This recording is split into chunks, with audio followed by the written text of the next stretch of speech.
Social media നമുക്ക് ഡ്രീമാണോ അത് achieve ചെയ്യണം, എന്തായി തീരണം. ചിലവർക്ക് എല്ലാവർക്കും പ്രോബ്ലം, ചിലവർക്ക് സിറ്റുവേഷൻ ശരിയില്ലായിരിക്കും, ചിലവർക്ക് ഓപ്പർച്യൂണിറ്റീസ് എന്ന് പറയുന്ന സാധനമേ ഇല്ലായിരിക്കും.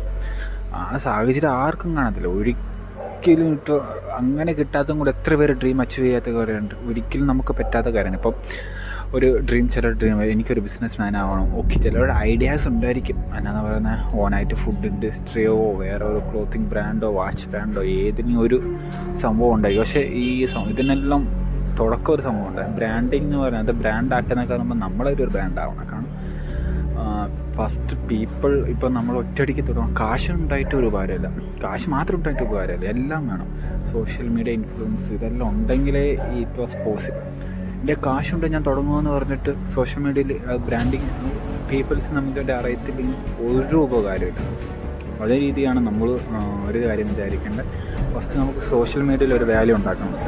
നമ്മൾ സോഷ്യൽ മീഡിയ നമുക്കൊരു വാല്യൂ ഉണ്ടാക്കി കാണാം. അങ്ങനെ പീപ്പിൾ ഫസ്റ്റ് ആൾക്കാർ നമ്മളെ പറ്റി അറിഞ്ഞതിന് ശേഷം മാത്രമേ നമുക്കിപ്പോൾ നമ്മൾ കുറേ യൂട്യൂബേഴ്സിൻ്റെ കാര്യമാണെങ്കിൽ നോക്കാം. നമ്മുടെ മിസ്റ്റർ ബീസ്റ്റിൻ്റെ കാര്യം നോക്കുകയാണെങ്കിൽ എക്സാമ്പിൾ. ഓക്കെ, ആദ്യമൊരു എന്തോ യൂട്യൂബ് ചാനൽ തുടങ്ങി, കുറേ പിന്നെ അക്കൗണ്ട് ചാനൽസ് പോയി, പിന്നെയും തുടങ്ങി, എന്തൊക്കെയോ കണ്ടന്റ് ഇട്ട് ഫണ്ണായി എന്തൊക്കെയോ ചെയ്ത് അവസാനം ഇപ്പം എന്താ സ്വന്തമായിട്ടൊരു ക്ലോത്തിങ് ബ്രാൻഡുണ്ട്, ബർഗേഴ്സ് ഉണ്ട്.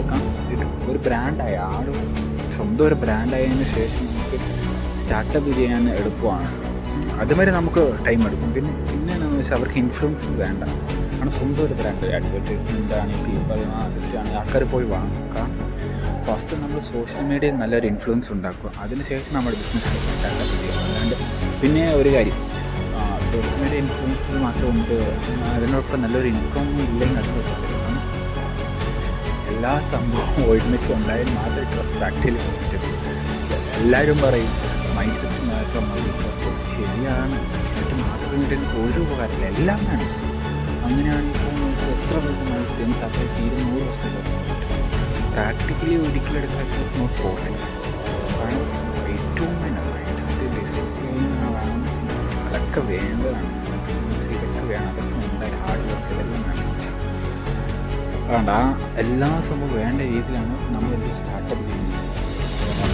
ശരി mind set, social media influences അതാണ് ഇപ്പോഴത്തെ ജനറേഷനിൽ ഏറ്റവും വലിയ സംഭവം. സക്സസ് ആവില്ല എന്നല്ല, സക്സസ് ആകുമായിരിക്കും, ടേക്ക് ടൈം, വർഷങ്ങളെടുക്കായിരിക്കും. ഇതിനൊക്കെ